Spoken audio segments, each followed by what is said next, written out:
welcome to the first episode of Weekly Update. I'm Sarah Bonadies, and this week's top story surrounds the Iowa Caucus that occurred this past Monday. For those of you who may not know, basically caucuses are a bunch of small organized gatherings where residents choose their favorite party candidate.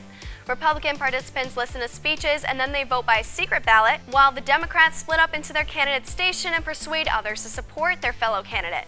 A winner is ultimately declared based on the number of supporters and elected delegates in each station.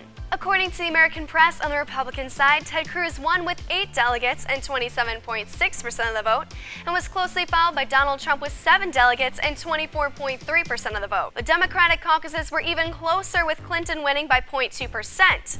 The results have Clinton declaring a victory, while Sanders declares Iowa a virtual tie. And this probably has something to do with the fact that the last delegate in 7 cases were decided based on a coin toss. Heads! I just won the Iowa Caucus! Yeah! The winner was decided the same way every football game begins. And according to many sources, including the Des Moines Register, there were, you guessed it, errors in the Democratic caucus results. Wait a minute.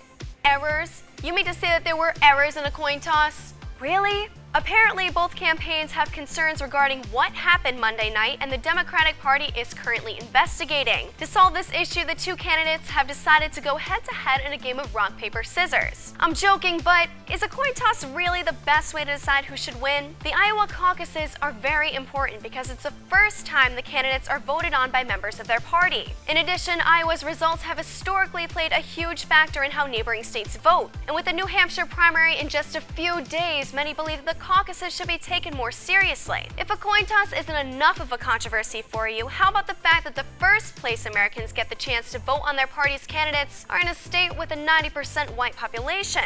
This is in comparison to the 77% nationwide. And because Iowa isn't an accurate representation of the American population as a whole, is it really the best place to begin the voting process for the party's nominations? What do you think? Should the caucuses be more closely regulated, or should we just get rid of them altogether?